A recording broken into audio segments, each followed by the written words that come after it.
guys, good morning. Ano na pala, good afternoon.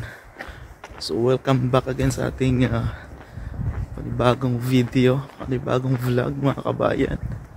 So for today's video mga kabayan, pupunta kami sa office ng company namin dito sa island.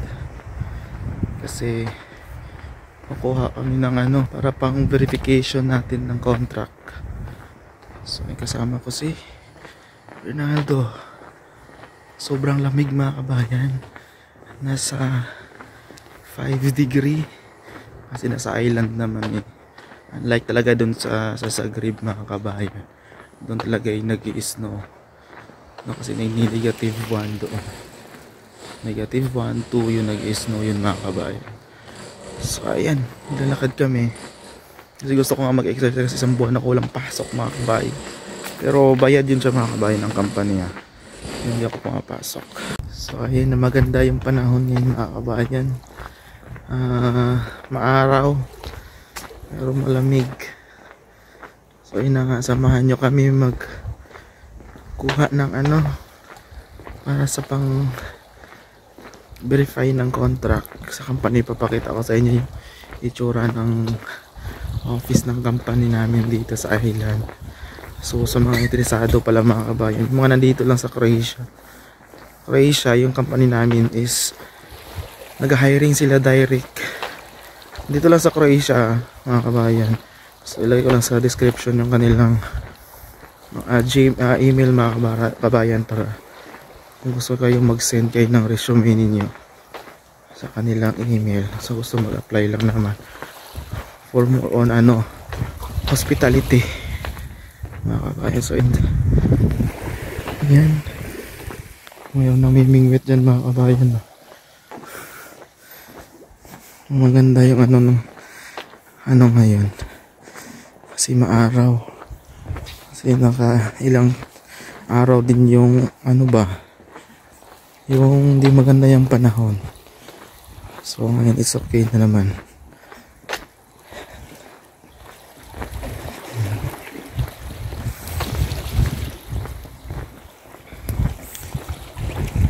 Ayan, kaya naman kami kukuha kasi nga if babala kayo magbakasyon sa Pilipinas, at least na-verify na yung contract ninyo mga kabayan. Kasi dito sa Croatia wala namang embassy ng Pilipinas ba, nasa Pulo Milan or sa Austria pa. So kailangan natin ma-verify yung contract natin, especially sa mga cross country na hindi galing ng Pilipinas. So kailangan natin magpa-verify. And yung mga under agency dati na naging direct na, so kailangan mo verify ng contract kasi panibagong employer naman mga kabayan. So kailangan natin yan i-verify. Ayan. So ito lang, ganito dito pag winter season mga kabayan sa isla. Ibang tahimik. Yan yung mga yan is mga hotel yan mga kabayan. Mga hotel yan dito. So walang mga guest kasi nga winter season. So mag-o-open yung mga hotel dito mga kabayan on mag-start talaga siya is March na mga kabayan mag-o-open. So sa mga interesado mag-apply kayo mga kabayan. Basta ilagay ko lang sa comment section or sa description box yung kanilang company name, tawag nito, yung email nila. Sa mga interesado lang naman mga kabayan, hindi naman kayo pinipilit mag-apply dito. Kasi dito mga kabayan pag summer season bubugan yung trabaho talaga. Pero sulit naman kasi nga if direct company ka, lahat ng benefits mo at saka lahat ng pagod mo mga kabayan bayad naman siya. Unlike na nasa agency ka mga kabayan, mahirap kasi may 50-50 pa makukuha mo yung overtime. Hindi siya bayad lahat ba. So dito at least kung mag-stay ka, for example sa akin marami nagtatanong ba't daw ba't daw isang buwan, 2 buwan lang akong pasok. So yun nga mga kabayan, explain ko sa inyo yung nung summer season marami akong overtime mga kabayan. Dito kasi sa company, hindi siya binibigay monthly yung overtime. So naiipon yung overtime hours ko. So if pagdating ng winter season, nagbakasyon ako kasi para magamit mo yung overtime hours. So kung may overtime hours ako na, umabot siya ng 300 plus. So kahit dalawang buwan ka magbabakasyon, gamit mo yung overtime hours mo at wala kang pasok mga kabayan, nagsasahod ka pa rin. Kaya kagandahan lang dito mga kabayan, kasi dito sa Middle East naman kasi bayad yung overtime. Dito din naman bayad yung overtime pag under agency ka, yung per monthly if under ka ng agency, yun yung binibigay yung overtime. Pero dito sa company ko, hindi binibigay yung overtime, iniipon mga kabayan. Kaya kung gusto mo umuwi ng Pilipinas sa 2 buwan, mayroon kang malaking oras, so kahit nasa Pilipinas ka, malaki yung may sahod kang kukunin mga kabayan. Kaya yung kagandahan lang dito, at saka lahat ng bonus meron ka dito mga kabayan. So ito yung dadaanan namin. Mag-scooter sana kami kaso ang lamig mga kabayan, kasi mahangin. So mainam na yung maglakad para exercise na din. Ayan. So gubat talaga ito mga kabayan. Parang gubat talaga dito. Kaya sa island to eh. Hiningal ako. Ayan. So ayun, kita-kits dito mga kabayan. Pakita ko sa inyo yung company ng ng office mga kabayan. Bye.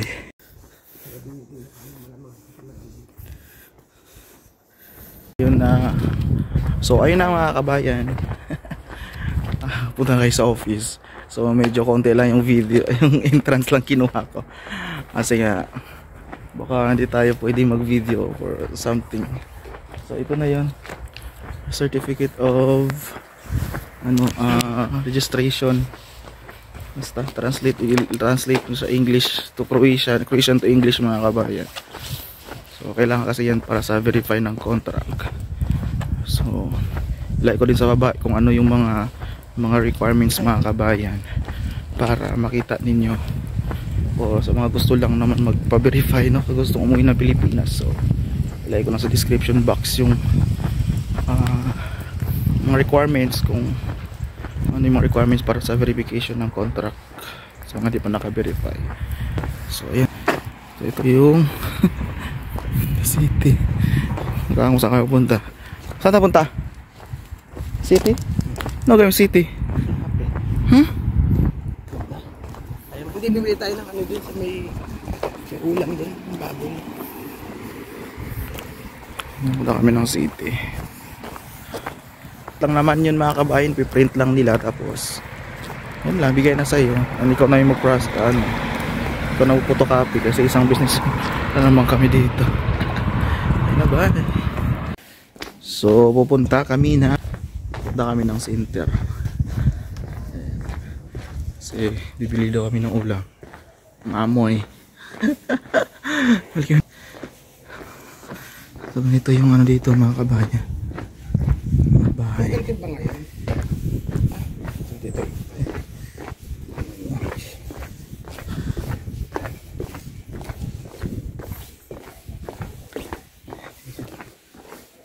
May tayo. So tignan nyo mga kabayan yung tubig, kasi mahangin dito sa isla. Sobra siyang sobrang dark. So yun yung city mga kabayan, ito yung isla. So pauwi na kayo mga kabayan mula din sa center. Bumili lang kami sigarilyo. At saka pumunta kami ng Bipa. Hindi ako napag-video mga kabayan, kasi daming tao bumibili. Ang ganito lang sa Islam mga kabayan, tahimik. Walang ganap pag winter dito mga kabayan talaga sa Islam. Hindi kagaya ka na sa city ka na marami kang paggagalaan ba, marami kang pupuntahan. Dito sa Islam, mamemorize mo na lahat. Kasi mga kabayan natin dyan na mga isla, relate sila na ganito. Tahimik. Saka malayo sa ano, malayo sa ingay ba. Mga kabayan, ayusan nyo ng mga barko dyan. Yung mga kabayan natin dyan na mga seaman, dumaong nakaraan, paayos na ng kanilang barko. O mga nasa ano ata sila, nasa mga 12. Ang dami nilang mga kabayan. So pauwi na kami. Nakita yung bundok na yan, dyan kami tatap. Kaya sa kabila, kasi din ang bahay namin. Sobra sakit sa lalamunan pag malamig. Sakit sa lalamunan mga kabayan. Sakit sa lalamunan. Gusto pa nga niya magkape. Sabi ko sa bahay na lang ay magkape. Sa bahay maraming kape. Sa mag-spend ka pa ng 2 euro para lang sa kape. Meron namang kape. Isang pakete ng kape 1.99 euro lang. 1.99 euro lang yung kape. Isang pakete, ilang peraso yun. Yan, 12. Diba? 10 at ano. Ayan. Sobrang tahimik dito mga kabayan. Sa mga babalak na magpunta ng Croatia at saka pasay ka sa mga island at saka ma-absorb kayo ng Campanis Island. So ito yung mga expectation ninyo mga kabayan. Ito yung mga alaman yung ano, kasi sobrang tahimik dito mga kabayan. Sa isla talaga to. At saka hindi siya magastos sa city, sa Zagreb ka. At malaki ang sahod sa island lalo pag summer season kaysa sa mga nasa city. So ayun, yun nga, iba naman sa city, malaki sahod kasi depende nga sa position at saka trabaho nila.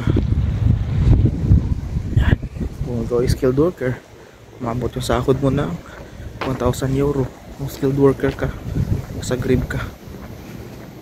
So pauwi na kami. So cellphone na itong gamit ko ngayon. Nahirapan ako doon sa GoPro magbitbit. Wala pa yung monopod ko kasi magamit.